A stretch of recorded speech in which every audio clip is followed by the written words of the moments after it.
चले हाजिर हो हम इनकी बारगाह।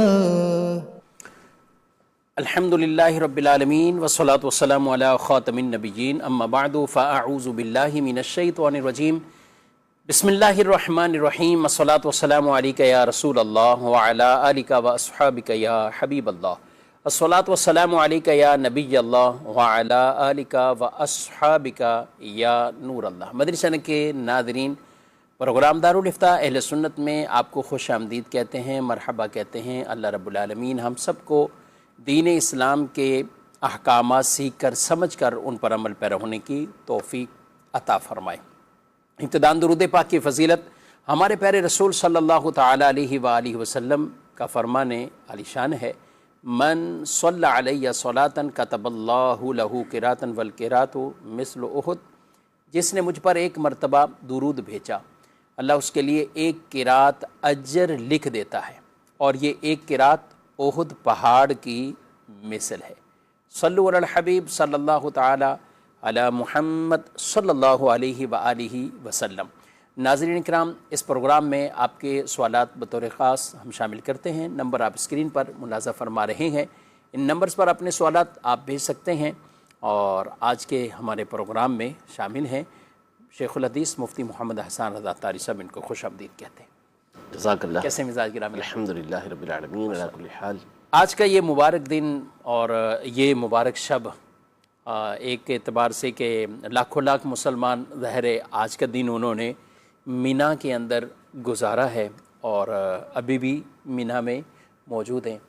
और फिर कई काफ़िले तो रात को ही चले जाते हैं, बाज़ फिर सुबह फजर की नमाज़ को अदा करने के बाद अरफात की तरफ जाते हैं और अरफात का रुकने आज़म हज का वो वक़ूफ़ अरफा की सूरत में अदा करते हैं। तो क्या इरशाद फरमाएंगे इस हवाले से? बिस्मिल्लाहिर रहमानिर रहीम। यही अर्ज़ करेंगे कि और यही बयान करेंगे कि यकीनन बड़े ही खुशबख्त हैं वो मुसलमान कि जो इस वक्त मिना की पुरकैफ़ और पुरबहार वादी के अंदर मौजूद हैं और अपनी ज़िंदगी के बेहतरीन लम्हात गुजार रहे हैं।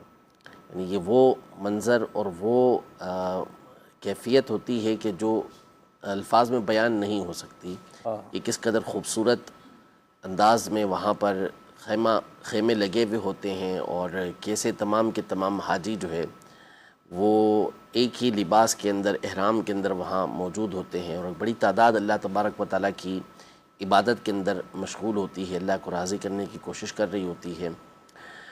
और फिर आज रात भी एक अजीम रात है कि इस रात को हाजियों के लिए एक ऐसी रात करार दिया गया कि जो शब कदर से भी अफजल है इनके लिए। इस रात में अल्लाह की बारगाह में दुआएं करेंगे, अल्लाह तबारक व तआला की बारगाह में इल्तिजाएं करेंगे, तो यकीनन बड़ा यानी पुरकैफ ये मंज़र होता है और बड़ी रूहानियत वाली ये रातें होती हैं। फिर इसके बाद दूसरे दिन ये सब के सब अरफात के मैदान की तरफ जाएंगे और वहाँ फिर जैसे ही ज़ोर का वक्त शुरू होगा तो सारे के सारे हाजी भी हो जाएंगे जो भी एहराम की हालत में वहाँ पर मौजूद होंगे। और ये वो दिन है कि जिसमें शैतान सबसे ज़्यादा रुस्वा होता है, इसकी रुस्वाई इस वक्त सबसे ज़्यादा होती है।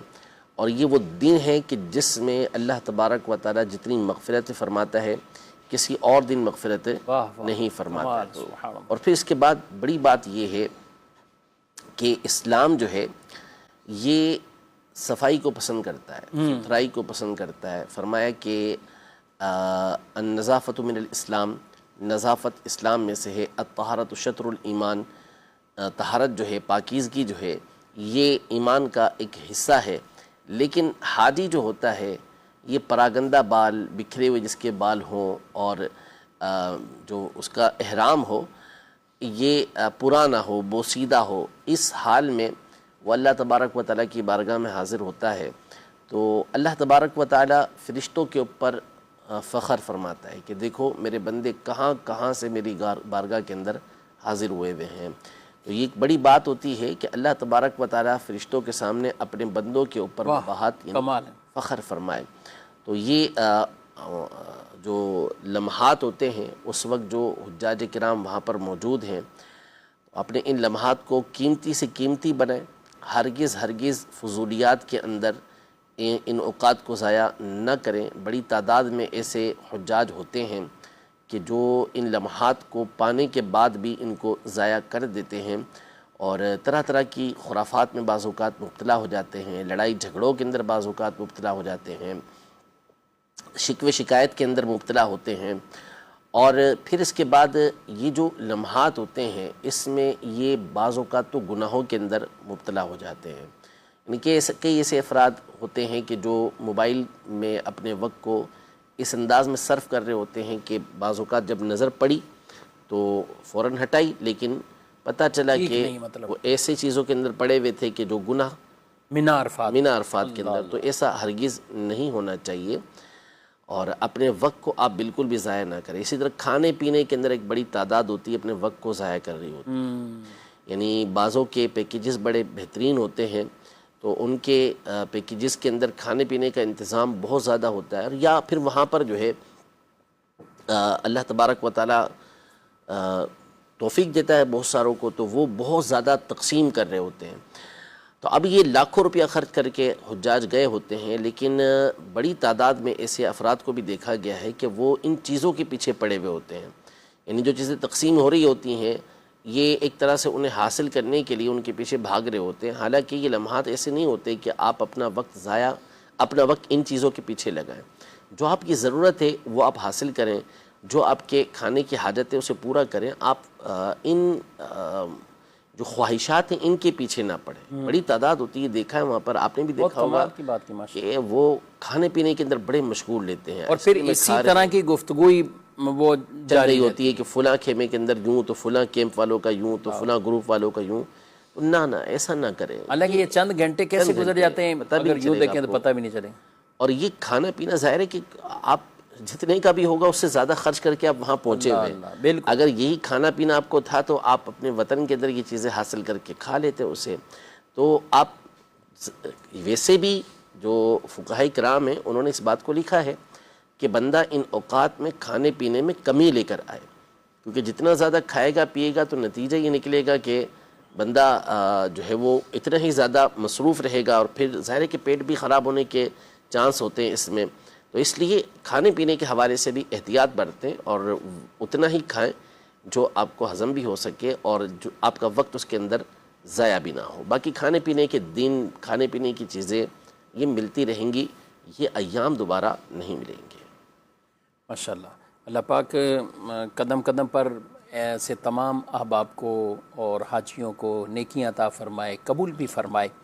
और जितने सुन रहे हैं दिल में तड़प तमन्ना, हसन साहब जैसे ये मनाजिर स्क्रीन पर आते हैं और कोई वीडियोस देखते हैं तो ज़ाहिर है कल का जो दिन है बतौर ख़ास जब अरफा के अंदर सब जमा होंगे, आज तो मिना में हैं और कल अरफा में, और फिर उससे ही जो मूविंग हो रही होती है मुज़दलिफ़ा की तरफ, और वो मुज़दलिफ़ा की जो शब आती है जी अल्लाह अकबर। आपने ये कहा ये वाकई ही सारी चीज़ें कि अच्छे खासे हर एक ज़ाहिर साहिब सरवत होते हैं जो हज पे जाने वाले साहिब सरवत, और एक तादाद होती है कि जो लाखों लाख के मालिक हैं तभी तो गए हैं पहुँचे हैं। लेकिन जो मुज़दलिफ़ा वाली वो शब है जहाँ पे हुकूकुल इबाद की भी मुआफ़ी की बशारत है, और वो जो शब है इन दोनों जगहों में तो कोई ख़ैमे हैं, मकतब हैं, दीगर ये सब चीज़ें हैं, लेकिन मुज़दलिफ़ा में उमूमन इस तरह नहीं है।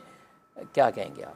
मुज़दलिफ़ा में वैसे तो वकूफ़ अरफ़ा में भी यही है कि अरफ़ा के अंदर भी, अरफ़ात में भी बंदा कोशिश ये करे कि ऊपर ख़ैमा ना हो, बंदा आसमान के नीचे रहे, ये ज़्यादा बेहतर है। लेकिन मुज़दलिफ़ा के अंदर तो वैसे भी ख़ैमे नहीं लगाए जाते। अब मिसाल के तौर पे आपने ये कहा कि जो वहाँ पे ख़ैमे नहीं हैं, तो वाकई है तो ऐसा ही। लेकिन अब हुआ ये कि एक नया मसला ये खड़ा हुआ कि वहाँ न्यू मीना के नाम से मुज़दलिफ़ा के अंदर ख़ैमे लगा दिए गए और उसको न्यू मीना का नाम दे दिया गया। तो अब बड़ी तादाद में ये सवालात कर रहे होते हैं लोग कि हम जब मुज़दलिफ़ा आते हैं तो मैदान में ठहरने की बजाय क्या अपने ख़ैमों के अंदर जा सकते हैं, वहाँ जाके रात गुजार लें, न्यू मीना के जो ख़ैमे, हाँ, तो वहाँ जाके रात गुजार लें, क्योंकि हकीकतन तो वो मुज़दलिफ़ा ही है। तो नहीं करना चाहिए इस तरह, आप मैदान के अंदर ही रहें। याद तो हो, ताज़ा याद हो, और ये सब चीज़ें इनको भी आदमी बाद में याद करके एक रूहानियत महसूस कर रहा होता है कि लुत्फ़ आता है। हाँ, मुज़दलिफ़ा का मैदान है ही इसीलिए कि यहाँ आप रात रुकें और यहाँ पर आप मुमकिन हो तो थोड़ी देर आराम करें। अगर आराम करना आपके लिए मुमकिन हो तो वहाँ आराम करें। फिर इसके बाद वहीं से आपने कंकरियाँ भी तलाश करनी है। कंकरियाँ तलाश करके फिर सुबह फजर का वक्त जब शुरू होगा तो उस वक्त से लेके सूरज के तुलू होने के दरमियान का जो वक्त है ये हकीकतन मुज़दलिफ़ा के वकूफ़ का वक्त है। इसमें एक लम्हा भी आपने अगर मुज़दलिफ़ा के अंदर गुजार लिया तो इस वक्त में आपका जो वकूफ़ है वो अदा हो जाएगा। हाँ, निकलने का जो तरीक़ेकार है वो ये है कि सूरज तुलू होने में तकरीबन 2 रकात नमाज का वक्त बाकी हो तो फिर वहाँ से आपने ये अरफात की तरफ जाना है। तो बड़े पुरकैफ लम्हात होते हैं। हुकूकुल इबाद का गुनाह इस मौके पर मुआफ़ होता है। तो अल्लाह पाक की बारगाह में गिड़गिड़ा के तौबा भी करें और पक्की नीयत करें कि हुकूकुल इबाद का गुनाह माफ़ हो गया, अब आइंदा मैंने आके जो है वो हुकूकुल इबाद अदा भी करने हैं। यानी या तो फ़ोन पे हुकूकुल किसी को मारा है, पीटा है, तो अल्लाह पाक ने करम फरमा दिया कि माफ़ कर दिया, तो अब उससे जो जिसके ऊपर जुल्म किया है उससे माफ़ करवा लें, फ़ोन पर ही माफ़ करवा लें, पहले से माफ़ करवा लें। जिसकी की रकम दबाई भी है तो अगर वहीं से ट्रांसफ़र कर सकते हैं तो ट्रांसफ़र कर दें, और वरना ये कि आप उससे बात कर लें, उससे माफ़ी मांग लें कि मैंने जो रकम दबाई थी आपकी वो मैं आपको वापस करूँगा। यूँ आपका जो हुकूकुल इबाद का गुनाह है वो माफ़ हो जाएगा। ये नहीं है हुकूकुल इबाद मुआफ़ होने का माना कि जो आपके ऊपर चीज़ लाजिम थी वो ख़त्म हो गई। गुनाह ये माफ़ हो गया कि पिछला गुनाह अल्लाह ने माफ़ कर दिया। ये नहीं कि आपने किसी की रकम दबाई है तो आप कहें कि भाई मुज़दलिफ़ा होकर आ गया, अब आपकी रकम भी गई। ना ना, ऐसा नहीं। हुकूकुल इबाद हो या हुकूकुल्लाह हो, जो आपके ऊपर करना लाजिम है वो तो दोबारा करना ही पड़ेगा। यानी उन अमाल को बजा लाना है। जी, नमाज कज़ा है वो अदा करनी है, ज़कात कज़ा है बाकी है वो अदा करनी है। आपने किसी का माल दबाया हुआ है तो वो माल आपने उसका वापस करना है। कर्ज़ दबाया हुआ है तो कर्ज़ आपने वापस करना है। ये आप नहीं कर सकते कि मैं बस मुज़दलिफ़ा से होकर आ गया तो ये मुआफ़ हो गया, ऐसा नहीं। मुआफ़ होने का मतलब है पिछला गुनाह मुआफ़ हुआ, अब अगर आप अदायगी नहीं करते तो दोबारा गुनाह का सिलसिला ये शुरू हो जाएगा। जी, मज़ीद बढ़ते हैं। कुछ सवालात हैं अगर आप कुर्बानी के हवाले से पूछना चाहें और उसके हवाले से, हज के हवाले से भी कोई अगर शरई मसाइल हैं तो बिल्कुल उनको हम आज ज़्यादा उन सवालात को शामिल करेंगे और बढ़ते हैं नाज़रीन के सवालात की तरफ। मेरा नाम मोहम्मद ज़ीशान कादरी है। मैं न्यू कराची 5G से। मेरा सवाल मुफ्ती साहब की बारगाह में अर्ज़ है, तकसीर के बाद उम्रा अदा किया गया तो क्या दोबारा तकसीर कर सकते हैं? जी, तकसीर के बाद पहला इन्होंने उम्रा किया, तकसीर इन्होंने की। नाज़रीन किराम, तकसीर एक पोरे के बराबर चौथाई सर के बालों को काटना जो उम्रे के अंदर हलक है या तकसीर है। हलक करना ज़्यादा बेहतर अफजल है। अब एक उम्रे में तकसीर कर ली, फिर उम्रे में तकसीर हो सकती है? अगर बाल इतने बाकी हैं सही कि जिनमें जैसे औरत है, औरत का यही होता है जी, बिल्कुल कि उसने तकसीर करनी होती है, अगला उम्रा करेगी तो उसको उतनी तकसीर करना होगी। तो अगर आपने तकसीर इतनी की है जैसे सुन्नत आपकी अदा हो, यानी जो तकसीर का तरीक़ेकार है उसके मुताबिक तकसीर हो गई कि आपने चौथाई सर के जो बाल हैं उसका एक पोरा आपने काटा, तो ये तकसीर हो गई। अब अगली दफ़ा आपने अगला पोरा, चौथाई सर के बालों का अगला एक पोरा और काट लिया, तो ये आपकी तकसीर हो गई। तो यूँ तकसीर के बाद तकसीर तो हो सकेगी। हाँ, अगर आपने सर के बालों पर मशीन फिरवा ली है, इसको आप समझ रहे हैं कि अब तकसीर हो जाएगी दोबारा, तो ऐसा नहीं होगा। उसमें आम तौर पे बाल एक पोरे के बराबर रहते नहीं हैं, फिर उसके बाद आपको हलक ही करवाना पड़ेगा। तो तकसीर के बाद अगर तकसीर जितने बाल आपके मौजूद हैं तो आप तकसीर कर सकेंगे, वरना नहीं कर सकेंगे। सही। अब ये आपने कहा जैसे औरतें तकसीर करती हैं, तो मर्दों में यानी ये फिर ऑप्शन ख़ास उन्हीं के लिए कि बिलफज़ अगर हम कहें कि हमारी एक उंगली पूरी, इतने बाल किसी के बड़े थे, अब एक उम्रा किया तो एक पोरे के बराबर, फिर एक पोरे के बराबर, तो यूँ हो सकता है। यूँ हो सकता है जी, ठीक है। लेकिन मर्द को चाहिए कि वो हलक ही करवाए। ठीक, क्योंकि जब नबी पाक सल्लल्लाहु अलैहि वसल्लम ने 3 मरतबा इनके लिए दुआ की है, फिर इसके बाद तकसीर करने वालों के लिए दुआ की है, तो क्यों हम इसमें कोताही करें? बाल फिर आ जाएंगे, मसला नहीं है। अच्छा, इसमें कुछ लोग हैं बार बार जिनका उम्रे का होता है और उम्रे करते हैं, तो एक से मैंने बात की तो यही कहने लगे कि मैं चूँकि मेरा जो बिज़नेस है, मेरा काम है, होता उनका यही है कि हर 2 महीने 1.5 महीने ऐसा ही निकलता है और उम्रा करके आए थे। और हलक वाला तो एक नज़र आता है कि उम्रा करके आया, तो वो नज़र ही, तो ये क्या करते हैं? तो वो तकसीर ही करते हैं, हम तो नहीं कर सकते। वरना मैं पूरा साल ही गंजा रहूँगा। यानी उसका अल्फाज ये थे, पूरा साल मैं यूं ही रहूँगा, मुझे कहीं भी मीटिंग में जाना है, कहीं भी मैं ऑफिस में काम कर रहा हूँ या बिज़नेस ही कर रहे हैं, क्या कहेंगे ऐसी सोच में? क्या कहेंगे? अब मसला यही है कि असल में देखें, अगर किसी ऐसे फ़र्द को आप कहें ना कि जिसको शौक़ हो बार बार जाने का कि भाई मैं गंजा होना पड़ेगा इसके लिए हर दफ़ा, तो वो कहेगा मैं एक दफ़ा नहीं 10 दफ़ा वहाँ से गंजा होकर आ जाऊँगा। तो अब बाज़ औक़ात फिर ये होता है कि दिल भर जाता है बहुत सौ का, अल्लाह माफ़ करे, ऐसा नहीं होना चाहिए और ऐसा होता भी कम ही होगा, और ना वो फ़र्द ऐसे होंगे जिनके लिए आप कह रहे होंगे, उम्मीद है कि ऐसा नहीं होगा। लेकिन बहरहाल ये एक यूँ कह लें कि सोच बन जाती है, लेकिन हम कोई तान नहीं कर सकते उन पर। जब शरीयत मुतहरा ने इजाज़त दी है तो फिर हम क्यों उनके ऊपर कोई हर्फ लगा सकते हैं? ऐसा नहीं हो सकता। लेकिन मशवरा यही है कि बहुत सारे उमूर होते हैं, बहुत सौ के बारी नहीं होते, वैसे ही गंजे होते हैं वो, तो फिर वो भी तो बड़े बड़े सेट होते हैं, मीटिंगें कर रहे होते हैं उनके, बल्कि थोड़े बहुत जो होते हैं वो भी कटवा देते हैं कि ये भी अलग ही नज़र आ रहे हैं जी। तो इसलिए आप इसको ना वो बनाए, हम आपको कहेंगे कुछ नहीं, क्योंकि जब शरीयत ने इजाज़त दी तो हम कहने वाले कौन होते हैं, लेकिन आपको हम कहेंगे, मशवरा यही देंगे कि इसमें कोई प्रॉब्लम नहीं है ऐसा कि अगर मिसाल के तौर पर सारा साल ही आपके बाल नहीं रहते तो ठीक है, कोई मसला नहीं। हम जानते हैं ऐसे अफराद को, वो कहते हैं, उनसे पर पूछा जाए ना कि आपके बाल बड़े नहीं होते हैं, तो अल्लाह का शुक्र है कि बाल बड़े करने की नौबत नहीं पेश आती कि उम्र पर चले जाते हैं तो हर दफ़ा हलक करवा लेते हैं, तो यूँ बाल बड़े होते ही नहीं, बाल बड़े ही नहीं होते जी। कमाल है, माशाल्लाह। अल्लाह पाक बार बार हाज़िरियाँ भी दे, बादब बाज़ौक़ हाज़िरी, और ये कैफ़ियत ज़्यादा उस तरह रखना अगरचे कुछ मुश्किल तो होता है जो बार बार जाने वाले हैं, लेकिन कोई ऐसा नहीं है कि नामुमकिन वाली कोई बात है। कोशिश जब करेंगे ये चीज़ें अपने ऊपर तारीफ़ भी करेंगे और साथ साथ इल्म में भी इजाफ़ा करते रहें, कुछ पढ़ते भी रहें, तो उम्मीद है इंशाअल्लाह ये ज़ौक़ मज़ीद बढ़ता भी रहेगा।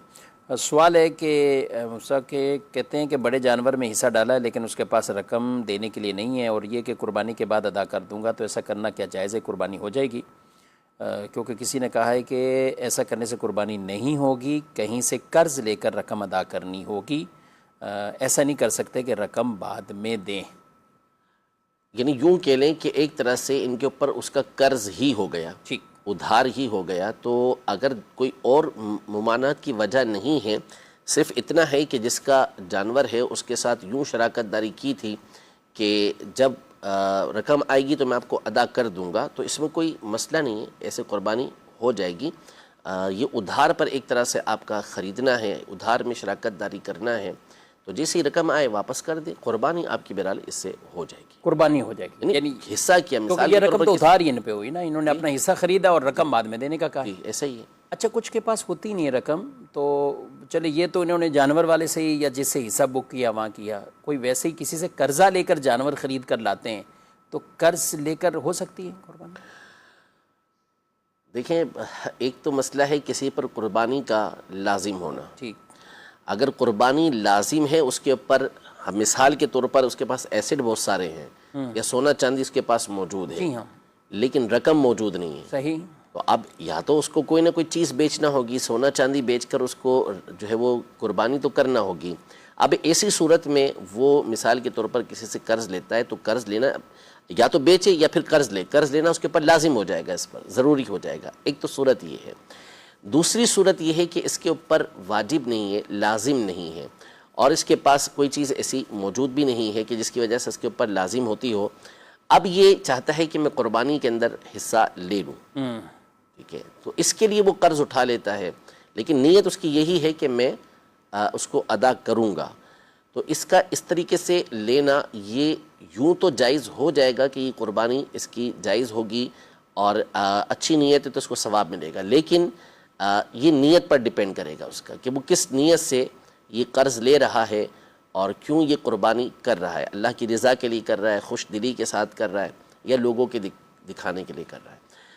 तीसरी सूरत जो आप यहाँ पर एक बात, यानी बड़ी अजीब और बड़ी गरीब बात, जिसका कोई तसव्वुर भी नहीं था, ये 2 दिन पहले अब्दुल हबीब भाई ने बयान की, कि जो हम सोच भी नहीं सकते थे कि ऐसा भी होता है।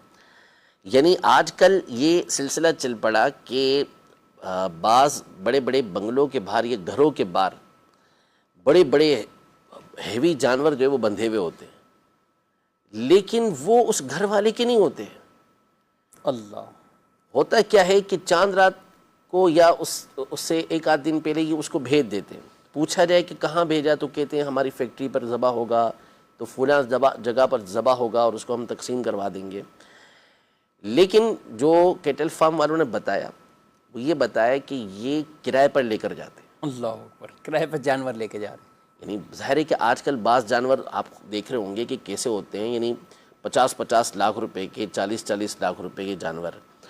अब मिसाल के तौर पर 3 से 4 दिन उसके किराए के लिए ले लिए, 50,000 रुपये 60,000 रुपये उसका किराए पर लिया और उसने बाहर बांध दिए इस तरह के 10 जानवर, 5-10 लाख रुपए इसका खर्चा हुआ और लोगों के सामने शो ये हो रहा है कि ये 1 करोड़ की कुर्बानी, 1 करोड़ की कुर्बानी कर रहा है। अल्लाह अकबर, क्या है ये? यानी ऐसी सोच पैदा हो गई कि आपने जो कुर्बानी का एक मजहबी एक फरीज़ा था उसको आपने रियाकारी का ऐसा ज़रिया बना लिया कि जिसका हम तसव्वुर भी नहीं कर सकते थे कि यूं भी हो सकता है। यानी ये तो हम सुनते आते थे और लोगों की बातें होती थी कि मुकाबले हो रहे होते थे कि कौन बड़ा जानवर लेकर आया है, कौन कितने जानवर लेकिन जो लेकर इस आया दफ़ा मुकाबला ये वाला सुना रहे हैं आप, ये वाला तो बड़ा अजीब व गरीब बात है कि कोई बंदा जो है वो किराए पर जानवर लेकर फिर उसे अपने घर के बाहर बांध रहा है और फिर लोगों को ये शो करना कि मैं कुर्बानी कर रहा हूँ और फिर इसके बाद झूठ बोलना। तो कुरान मजीद फ़ुरक़ान हमीद में अल्लाह पाक ने ये इरशाद फरमाया कि ला तहसबन्नल्लज़ीन यफ़रहूना, कि वो लोग कि जो उन लोगों के बारे में गुमान ना करो कि जो खुश होते हैं। आगे ये फरमाया कि युहिब्बून अन युहमदू बिमा लम यफ़अलू फ़ला तहसबन्नहुम बिमफ़ाज़तिन मिनल अज़ाब, कि वो लोग के जो ये पसंद करते हैं कि इनकी तारीफ़ उस काम पर की जाए जो उन्होंने की नहीं है, क्या नहीं है, नेक काम अच्छा काम क्या नहीं है, लेकिन उसके ऊपर ये गुमान करते हैं, ये चाहते हैं, पसंद करते हैं कि लोग इनकी तारीफ़ करें, तो इनके बारे में ये गुमान मत करना कि ये अजाब से छुटकारा पाएंगे, इनके लिए दर्दनाक अजाब है। इमाम गज़ाली ने एक अरसे पहले ये इरशाद फरमाया था कि बहुत से लोग वो होते हैं, पहले के दौर में ये होता था कि लोग नेक अमल करते थे और उस पर रियाकारी का अंदेशा होता था। अब हमारे दौर में इमाम गज़ाली अपने दौर में फरमा रहे हैं कि लोग अमल किए बगैर जो है वो रियाकारी कर रहे होते। किस हिजरी में ये इमाम गज़ाली का 505 हिजरी के अंदर इंतकाल हुआ है। तो अब इस दौर में तो ये एक नई सूरत हाल आ गई कि गुनाह करके फिर उसके ऊपर रियाकारी की जा रही है, झूठ बोला जा रहा है, इस तरह की बातें। तो ऐसे में अगर आपने कर्ज लेना है, इस तरह करना है, तो फिर ये तो बिल्कुल गलत बात हो जाएगी। आप अपना कर्ज अदा करें और अल्लाह की रज़ा के लिए, यानी मिसाल के तौर पर नहीं है, आपके पास पैसे नहीं हैं या आपके ऊपर कुर्बानी वाजिब होती है और आपकी कुर्बानी सिर्फ आपके ऊपर वाजिब और आपके पास इतना पैसा है कि आप सिर्फ एक छोटा जानवर कोई ज़बह कर सकते हैं, कुर्बान कर सकते हैं, आप वही लेके कुर्बान करें, अल्लाह की रज़ा के लिए कुर्बान। कुरान फरमा रहा है कि लेकिन उसको अपने बड़े बंगले के बाहर नहीं बांध पाएंगे ना उसको। लेकिन ये तो हम दारुल तौहीद सुन्नत के प्रोग्राम और मदनी मुज़ाकरे में आपने भी कई दफ़ा इस नुक्ते को बयान किया कि सदका फ़ितर में भी जो कैटेगरीज़ हैं और उसमें बयान कर दिया खजूर, किशमिश और जौ के साथ और गंदम और आटे के साथ। जी। हमारी एक तादाद, चाहे वो करोड़ों के मालिक और कितने कितने एक तादाद और एक अच्छा खासा लोगों का कहें कि वो आटे के साथ से गंदम के हिसाब से। अब अल्हम्दुलिल्लाह दाऊसामी ने ज़हन दिया, कोशिश करते हैं कुछ खजूर के हिसाब से सदका फ़ितर देते हैं, कुछ किशमिश के हिसाब से, लेकिन बकसरत जो लोग हैं वो आटे के हिसाब से देते हैं। अच्छा, क्यों वाजिब कहते हैं अदा हो गया, तो अब इनको कहेंगे छोटी सी बकरी लेके भी तुम्हारा वाजिब अदा हो जाएगा, बंगले के बाहर बांध रहे हैं अब उसको बकरी को, लेकिन नहीं करेंगे। अच्छा, यहाँ चलें गुफ्तगू ही माशाल्लाह, मैं भी मदनी मुज़ाकरा सुन रहा था परसों और ये गुफ्तगू बड़ी खूबसूरत गुफ्तगू हो रही थी और मेरे सुन्नत दामत बरकात मिलालिया मदनी पुलिस पर इरशाद फरमा रहे थे। अच्छा, ये गुफ्तगू तो हुई। अच्छा, मैं आपसे ये एक सवाल करूँगा, जैसे अभी भी कई लोगों के घरों के बाहर और ये वो बड़े बड़े जानवर भी है, एक आम सुनने वाला या आम देखने वाला वो इनके बारे में क्या गुमान रखेगा? क्या ये किराए के लिए में या दिखलावा कर रहा है, ये क्या कर रहा है? चले उस तबके को आपने समझाया, तो ये दूसरा तबका इसके वाले से क्या गए? हर कोई अपने अमल का ये हिसाब दे है। ठीक, अगर कोई बंदा हकीकतन वाकई रियाकारी कर रहा है, गलत अमल कर रहा है, तो वो अल्लाह की बारगाह में जवाब देगा। हम अपने जो है वो अमल के जवाब दे हैं, अपने अमाल का हम अल्लाह पाक की बारगाह में जवाब देंगे। बिल फ़र्ज़ हमें ज़न्ने गालिब भी हो जाता है किसी वजह से, क्या इसके पास तो कोई पैसे ही नहीं थे कि कहाँ से ये लेकर आ गया, तो भी हमें इस बात की इजाज़त नहीं है कि हम उसके बारे में ये बदगुमानी करें। हो सकता है अपनी कोई इसने ज़मीन बेची हो और शौक़ को पूरा कर रहा हो अपने कि इस अंदाज़ में मैं अल्लाह की राह के अंदर कुर्बानी करूँगा। हम इस बात के मुकल्लफ़ नहीं है, ये तो हर अमल के अंदर है ना, चाहे यहाँ पर हो चाहे कोई और अमल हो। कोई बार बार हज पे जाता है तो बाज़ लोग उस पर भी तानो तस्नी करते हैं, उम्रे पर बार बार जा रहा है तो उसके ऊपर भी उंगलियाँ उठाते हैं, भाई वो उसका अमल है। इसके पास इस तरह के पैसे हैं तो ये यूँ अंदाज में उम्रे पर जाता है, तो ये चीज़ें करता है, तो वो चीज़ें करता है, भाई उसका अमल है, वो अपने रब की बारगाह में जवाब। आप इस पे नहीं कह सकते। आप ना सरकारी ऑफिसर हैं, ना आप कोई हुकूमती अहदेदार हैं कि आपको इसको पकड़ने के लिए, इन चीज़ों को रोकथाम के लिए रखा गया हो। अगर इस तरह की कोई गड़बड़ वाली बात होगी तो वो करेंगे ना। हमें तो एक तो इल्म नहीं इस हवाले से, फिर कोई प्रूफ नहीं, तो फिर हम किस बुनियाद पर किसी के बारे में बदगुमानी करेंगे। और सिर्फ बदगुमानी नहीं, बल्कि इसके बाद फिर तोहमतें शुरू हो जाती। एक तो ना दिल के अंदर ख्याल आया तो बंदा फौरी उसको निकाले, हुक्म तो ये है, लेकिन दिल में ख्याल आके उसको जमा लेना ये गुनाह है, इसकी इजाज़त नहीं। फिर इसके बाद एक कदम आगे बढ़ते हैं और उसकी ग़ीबत शुरू करते हैं, फिर एक कदम आगे बढ़ के उसके ऊपर तोहमतें लगा रहे होते हैं।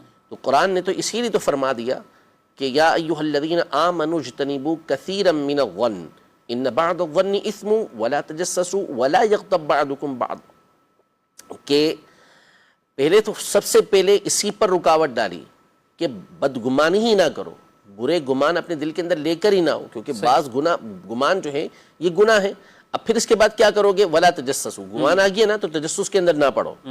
फिर क्या होता है, तजस्सुस पैदा हो जाता है, बंदे के सामने कुछ चीज़ खुल जाती है तो फरमाया कि एक दूसरे की ग़ीबत ना करो। तो इसलिए अगर दिल के अंदर इस तरह का ख्याल आए तो फौरी उसको दूर करें और अपने आमाल की तरफ तवज्जो करें कि हम किस कदर बुराइयों के अंदर मुब्तला हैं और कैसे हम गुनाह करते हैं। हरगिज़ पिछली गुफ्तगू का ये माना नहीं कि हम किसी दूसरे के बारे में इस तरह की बदगुमानी करने लगें। वो जो गुफ्तगू थी एक दाई के एतबार से, एक मुबल्लिग के एतबार से, एक नासे की हैसियत से ये बात अर्ज़ की गई थी कि इस तरह का अंदाज़ नहीं होना चाहिए, इसलिए बंदे को कर्ज़ नहीं लेना चाहिए कि दिखावा करे। ये इसलिए गुफ्तगू नहीं कि हम किसी के बारे में बदगुमानी करें। हम किसी के बारे में बदगुमानी करेंगे तो वो गुनाह के अंदर मुब्तला हुआ हो या ना हुआ हो, हम गुनाह के अंदर मुब्तला हो जाएंगे। ठीक है। और ऐसे मौके पर हमें किसी को मशवरे देने भी नहीं चाहिए। अच्छा, घर में वो बाहर जानवर लेकर आ गया, 2 जानवर है, 3 जानवर, 4, अब बैठें या बातचीत करें तो मशवरे उसको देंगे, इसकी जगह ये करते हैं, इसकी जगह ये। कुर्बानी का अमल वो कर रहा है और एक अच्छी कीमत, ज़्यादा पैसा खर्च करके, जिसमें ज़्यादा मुसलमानों का फ़ायदा भी है। और अभी मैं थोड़ी देर पहले क़िबला मीर अहले सुन्नत दामत बरकातुहु अलैह का क्लिप देख रहा था और बड़ी खूबसूरत, मतलब बड़े प्यारे अंदाज़ में मशवरा दिया। अच्छा, बाद लोग 50,000 का जानवर, 50 लाख का जानवर है और 60 लाख का क्यों लेते हो, क्या करें, बड़े मुस्बत अंदाज में और बड़े प्यारे अंदाज में कि ठीक है वो भी जाए, सवाब का काम। लेकिन ज़्यादा सवाब का आपने मशवरा दिया कि अगर आप इसी को चंद जानवरों में तकसीम कर दें कि इसकी जगह 5 जानवर आ जाते, ये आते जिसमें गोश्त ज़्यादा, लोगों का फ़ायदा ज़्यादा, एक बात करने का ये भी अंदाज़ है। कितना एक आला अंदाज़ है और ये दिल के अंदर उतरेगा, बजाय ये कि हम उसको किसी और तरह कहें और वो फिर वो दीनी तबके से, मौलाना लोगों से, दीगर से वो वैसे ही वज़न हो जाए, तो ये अंदाज़ नहीं होने चाहिए। बहरहाल दोनों तरह की बातें हुई हैं, बड़ी खूबसूरत गुफ्तगू चल रही है, लेकिन कॉल्स भी हैं और उनको भी शामिल करना है। नंबर मैं आपको यहाँ पर एक ये नंबर दारुल अहले सुन्नत की तरफ से ईद उल अज़हा के मौके पर, यानी ये आप ईद उल अज़हा के मौके पर, यानी 3 दिन कुर्बानी के जो अय्याम होंगे, तो आप दारुल अहले सुन्नत का ये नंबर ऑन होगा 8 बजे, सुबह 8 बजे से लेकर शाम 7 बजे तक, शाम 7 बजे तक, ये तीनों दिन आप इस नंबर पर रहनुमाई हासिल कर सकते हैं। ये दारुल अहले सुन्नत का नॉर्मल ही नंबर है और अगर हमारा जो आम नंबर चलता है सुबह 10 बजे से लेकर 4 बजे तक, जिसके ऊपर आप रहनुमाई लेते हैं और आम कॉल्स करते हैं, और वही ये नंबर है। अलबत्ता ईद के दिनों में ये सर्विस सुबह 8 बजे से लेकर शाम 7 बजे तक ये नंबर ऑन होगा। तो आप इस पर ज़रूर, जो कुर्बानी से मुतल्लिक मसाइल हैं, हाँ हज से मुतल्लिक भी कोई मसला है तो उसका भी जवाब दे दिया जाएगा। यानी जो उन 3 दिनों में दरपेश मसाइल होते हैं तो वही हैं। बाज़ औक़ात इसके ऊपर ही लोग तरह तरह के दीगर और कई मसाइल पूछना शुरू हो जाते हैं और इससे फिर वो लोग जो कुर्बानी के लिए हैं, अब एक ने जानवर लिया हुआ है, कोई तो बाज़ औक़ात ऐसे होते हैं ज़बा करने के बाद भी पूछ रहे होते हैं, उनसे कई मरतबा कि अब क्या करें, या कभी ऐसा हुआ पिछले सालों में कई मरतबा जानवरों की कोई बीमारी फैल गई थी लिम्पी स्किन के हवाले से, तो कई लोगों ने ज़बा के बाद ही, उसका हुक्म ही ज़बा के बाद गोश्त को देख कर ही एक तरह का बताया गया। और एक जगह कुर्बानी हुई और उन्होंने गाभन गाय कर दिया, बच्चा उसमें निकल आया, तो लोगों ने तरह तरह के उसको वसाविस डाल दिए। चलें ये मसला भी ज़िमरन आप इरशाद फरमा दें कि जिस गाय के बारे में या भैंस के बारे में या बकरी के बारे में पता हो कि ये गाभन है, उम्मीद वाली है, तो क्या उसको ज़बह करना चाहिए, कुर्बानी करनी चाहिए? कर दी तो क्या हुक्म? 15-20 दिन का अगर उसका हमल है तो कोई मसला नहीं है इसके अंदर, और अगर ज़्यादा का है तो पसंदीदा नहीं है कि उसकी कुर्बानी की जाए।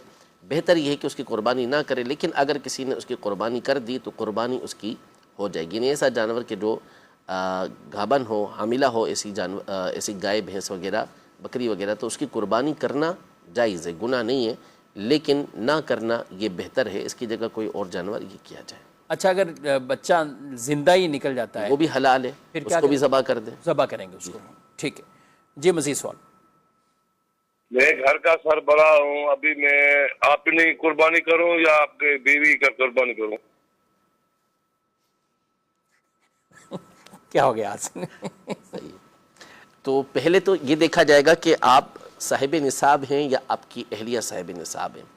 अगर तो दोनों साहिब निसाब हैं तो दोनों के ऊपर कुर्बानी ये लाजिम है, लेकिन दोनों की अपनी ज़ात के ऊपर कुर्बानी लाजिम है। यानी आप अपनी तरफ से कुर्बानी करेंगे और आपकी अहलिया अपनी तरफ से। हाँ, आपकी अहलिया अगर आपको इजाज़त देती हैं कि आप इनकी तरफ से कुर्बानी कर लें, तो इस सूरत में आप उनकी तरफ से कुर्बानी कर सकते हैं। लेकिन अगर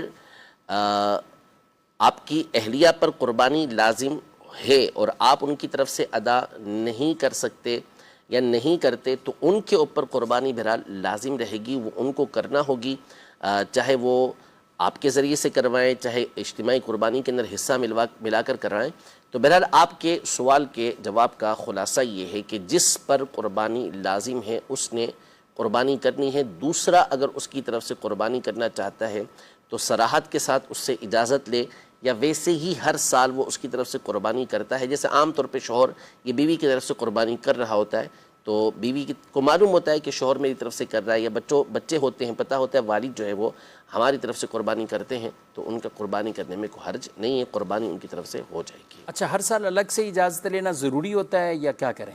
नहीं, अगर तो अंडरस्टूड है, इजाज़त मालूम है कि हमारे वालिद या हमारे जो बड़े भाई हैं या हमारे जो औरत है उसके शौहर जब कुर्बानी करता है और उसकी तरफ से करता है, यानी एक बकरा, ऐसा नहीं कि दोनों की तरफ से एक बकरा कुर्बान कर दें, बल्कि बड़ा जानवर है जिसके अंदर हिस्सा मिलाया हुआ है, ये दो बकरे ले लिए, एक अपनी तरफ से किया, अपनी एक अहलिया की तरफ से किया, और हर साल पता है कि करते हैं, और बीवी की तरफ से इजाज़त होती है, तो उसके करने में कोई हर्ज नहीं है। ठीक है, मज़ीद सवाल?